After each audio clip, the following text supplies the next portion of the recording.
नमस्कार सभी पेंशन धारकों के लिए इस वक्त की बड़ी खबरें निकलकर सामने आ चुकी है। जी दोस्तों, 1 तारीख से केंद्रीय कर्मचारियों के लिए लागू होगी नई पेंशन स्कीम। जी दोस्तों, आप सभी के लिए 1 तारीख से ही जो कर्मचारी है उन पर नई पेंशन स्कीम लागू होने वाली है। तो आप सभी को कितना यहाँ पर इस पेंशन स्कीम से फायदा देखने को मिलेगा, इसके बारे में बात करेंगे। और साथ ही दोस्तों आप सभी को बात बताएंगे कि ईपीएस नाडिफा पेंशन योजना के तहत 7,500 प्लस डीए की पेंशन को लेकर आम बजट से पहले मोदी सरकार ने दिया है बड़ा तोहफा। आम सभी के लिए लागू होगी ये तमाम सिफारिशें। जी हां दोस्तों, केंद्रीय कैबिनेट ने 3 सदस्यीय आयोग पर मोहर लगा दी है। और दोस्तों आप सभी के लिए यहाँ पर जो है पेंशनर्स के लिए बड़ा तोहफा बताया जा रहा है। 75 लाख से भी अधिक पेंशन धारकों को इससे फायदा होने वाला है। साथ ही दोस्तों बात करेंगे यूनिफाइड पेंशन स्कीम का कर्मचारियों ने किया है विरोध। जी हां दोस्तों, यूपीएस को लेकर एक बार फिर से देश के अंदर प्रोडक्शन होना शुरू हो चुका है, धरना प्रदर्शन आंदोलन होने शुरू हो चुके हैं। तो यूनिफाइड पेंशन स्कीम को लेकर कर्मचारियों ने कौन सा विरोध किया है और कहां पर से ये बड़ी खबर आप सभी के लिए आई है, इसके बारे में बात करेंगे। वहीं सरकार पेंशन यहाँ पर जो है बजट में पेंशन स्कीम को लेकर कई बड़े ऐलान कर सकती है। एनपीएस, ईपीएस और यूपीएस को लेकर बजट में फैसले संभव है। एनपीएस में 40% फंड को एन्युटी में निवेश की शर्त को किया जा सकता है आप सभी के लिए खत्म। तो किस प्रकार बजट 2025 को लेकर ईपीएस नाडिफा पेंशन धारकों के साथ साथ एनपीएस और यूपीएस को लेकर बड़ी खबर आई है, इसके बारे में भी दोस्तों आज इस वीडियो के अंदर बात करेंगे। यानी कि दोस्तों पेंशन धारकों से जुड़ी तमाम बड़ी खबरों की चर्चा आज की इस वीडियो के अंदर करने वाले हैं। इसलिए हम सभी पेंशन धारकों से निवेदन करते हैं कि दोस्तों आज की ये वीडियो आप सभी के लिए बेहद खास है, तो इसे आप लास्ट तक देखिएगा और चैनल को भी सब्सक्राइब कर दीजिएगा। तो चलिए बिना किसी देरी के आप सभी की पहली बड़ी खबर की ओर बढ़ते हैं और जानते हैं कि आखिरकार ईपीएस नाडिफा पेंशन योजना के तहत आप सभी के लिए यहाँ पर बड़ा प्रस्ताव सामने आ चुका है। जी हाँ दोस्तों, ईपीएस पेंशन बढ़ाकर 7,500 प्लस डीए करने को लेकर नया प्रस्ताव हम सभी के लिए सामने आया है। आम बजट से पहले केंद्र सरकार जो है मोदी सरकार ने बड़ा आप सभी को तोहफा दे दिया है। उनकी जो सिफारिशें हैं वो लागू की जाएगी। केंद्रीय कैबिनेट की 3 सदस्यीय आयोग को मंजूरी मिल चुकी है और आम बजट 2025 के तहत वित्त मंत्रालय इसको स्वीकृति दे सकता है। तो ईपीएस की 95 के तहत मिलने वाली जो न्यूनतम पेंशन है वो 7,500 रुपए हो सकती है। ये बजट को लेकर आप सभी के लिए हाल फिलहाल में बड़ी घोषणा सामने आ चुकी है। साथ ही साथ दोस्तों अगली बड़ी खबर की बात करें तो 1 तारीख से केंद्रीय कर्मचारियों के लिए लागू होगी नई पेंशन स्कीम। यहाँ पर जो है 1 तारीख से ही आप सभी को कितना फायदा देखने को मिलेगा, इसके बारे में चलिए बात करते हैं। देखिए दोस्तों, 1 अप्रैल 2025 से केंद्रीय कर्मचारियों के लिए यूनिफाइड पेंशन स्कीम की शुरुआत की जाएगी, जो रिटायरमेंट के बाद सुनिश्चित पेंशन हम सभी को प्रदान करेगी। ये योजना केंद्र सरकार के कर्मचारियों को वित्तीय सुरक्षा देगी। इस स्कीम में केंद्र सरकार के रिटायर्ड कर्मचारियों को सुनिश्चित पेंशन का लाभ दोस्तों देखने को मिल जाएगा। केंद्रीय कर्मचारियों को इस स्कीम से क्या क्या बेनिफिट मिलेंगे, किस तरीके से ये पुरानी पेंशन योजना और राष्ट्रीय पेंशन योजना से अलग है, सबसे पहले यूनिफाइड पेंशन स्कीम की खासियत भी यहाँ पर जो है जानेंगे। इसलिए निवेदन रहेगा कि आप ये वीडियो लास्ट तक देखिएगा। दोस्तों बात करते हैं सबसे पहले यूनिफाइड पेंशन स्कीम के बारे में। तो यूपीएस स्कीम केंद्रीय कर्मचारियों के लिए एक वैकल्पिक पेंशन योजना है जिसमें 5 प्रमुख विशेषताएं हैं। सबसे पहली खासियत सुनिश्चित पेंशन मिलती है, जिसके तहत 25 वर्षों की सेवा देने वाले कर्मचारियों को सेवानिवृत्ति के पहले के अंतिम 12 महीने के औसत मूल वेतन का 50% बतौर पेंशन के मिलेगा। यदि कर्मचारी की सेवा 10 से 25 वर्ष के बीच की है तो पेंशन की राशि उनकी आनुपातिक पर निर्धारित की जाएगी। ये योजना कर्मचारियों के लिए वित्तीय सुरक्षा जो है वो प्रदान करेगी। दूसरी दोस्तों फैमिली पेंशन की बात करें तो इस स्कीम में सुनिश्चित फैमिली पेंशन का प्रावधान है। कर्मचारी की मृत्यु से ठीक पहले उनकी पेंशन का 60% दिया जाएगा।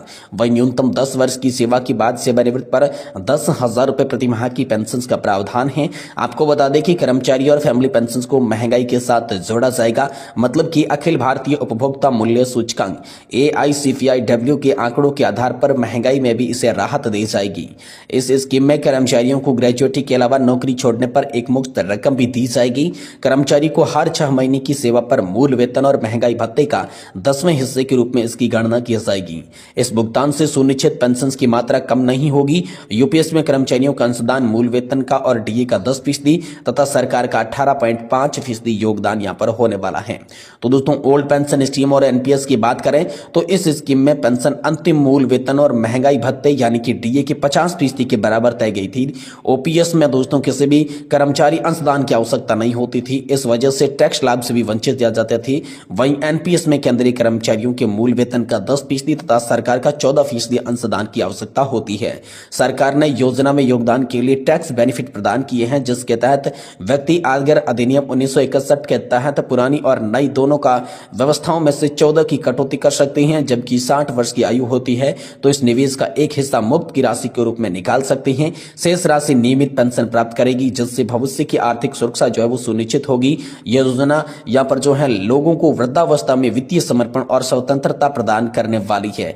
तो दोस्तों ये बड़ी खबर आप सभी के लिए यहाँ पर हाल फिलहाल में नेशनल पेंशन सिस्टम को लेकर आ चुकी है, यूपीएस को लेकर कल आ चुकी है, जो कि यूपीएस सिस्टम है दोस्तों आप सभी के लिए यहाँ पर 1 अप्रैल 2025 से लागू होने वाला है, जिसके बाद गारंटीकृत पेंशन दोस्तों हम सभी को मिलना शुरू हो जाएगी। ये बड़ी खबर आई है। वहीं दोस्तों यूनिफाइड पेंशन स्कीम का विरोध भी कुछ कर्मचारियों ने करना शुरू कर दिया है। तो कहां से विरोध की खबरें आई है, चलिए बताते हैं। देखिए दोस्तों, national movement for old pension scheme के राष्ट्रीय अध्यक्ष विजय कुमार बंधु ने आह्वान किया था और इसी आह्वान पर पूरे देश के कर्मचारी यूनिफाइड पेंशन स्कीम का हाल फिलहाल में विरोध करते हुए नजर आ रही हैं।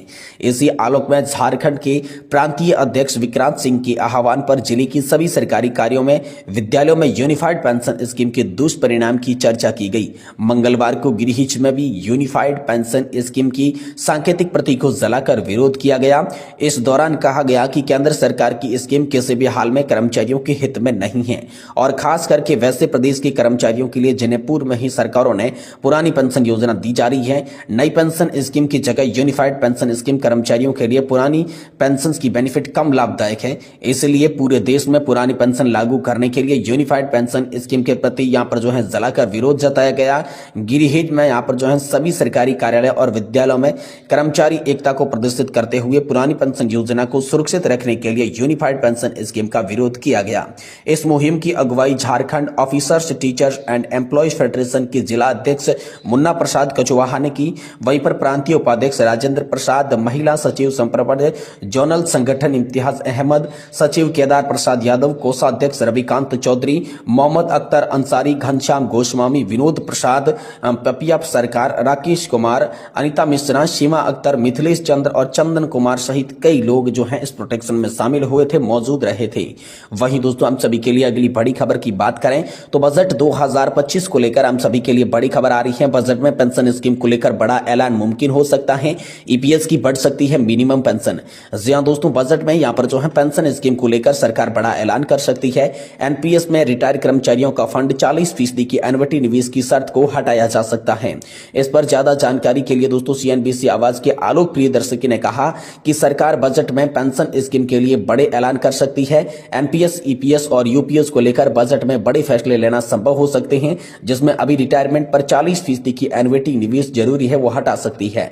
इसके अलावा यहाँ पर जो है मिनिमम पेंशन भी दोस्तों बजट के अंदर सभी के लिए बढ़ सकती है। एम्प्लॉय पेंशन स्कीम 1995 में मिनिमम पेंशन 1000 रुपए से बढ़ाकर 5000 रुपए करना संभव है। सरकार इस बजट में यूनिवर्सल पेंशन स्कीम को बढ़ावा देने वाले फैसले ले सकती है। केंद्र के मॉड्यूल पर राज्यों को भी यूपीएस अपनाने पर जोर देना संभव बताया जा रहा है। वही दोस्तों हम सभी को बता दें कि मीडिया रिपोर्ट्स में पेंशन निकाय के हवाले से मिली जानकारी के आधार पर सरकार की 2014 में न्यूनतम मासिक पेंशन 1000 रुपए निर्धारित करने की घोषणा के बावजूद यहाँ पर 37 लाख के करीब पेंशनधारक अभी भी इससे कम की राशि पा रहे हैं। इसलिए यहाँ पर हम सभी को बता दें, मीडिया से खबरें आ रही हैं कि ईपीएस 95 पेंशन भोगियों के प्रतिनिधिमंडल ने जो मुलाकात बजट से पूर्व परामर्श बैठक में निर्मला सीतारमण से की थी और उनने सामने सरकार के सामने जो है 7500 रुपए न्यूनतम मासिक पेंशन के साथ साथ पेंशन भोगी के और जीवन साथी के लिए यहाँ पर महंगाई भत्ते की बढ़ोतरी और मुफ्त चिकित्सा सुविधा की जो मांग की थी वो मांग आप सभी के लिए बजट 2025-26 के अंदर पूरी हो सकती है। ऐसी दोस्तों बड़ी खबर हाल फिलहाल में निकल कर आई है। लेकिन यहाँ पर मुख्यतः मैं बात करूं तो दोस्तों आप सभी के लिए एनपीएस में 40% फंड की एन्युटी निवेश की शर्त को जहां पर जो है केंद्र सरकार खत्म कर सकती है। इसके अलावा ईपीएस पेंशन को 1000 रुपए से 5000 रुपए तक बढ़ा सकती है। ये बड़ी खबर दोस्तों हाल फिलहाल में आप सभी के लिए निकल कर सामने आ रही है।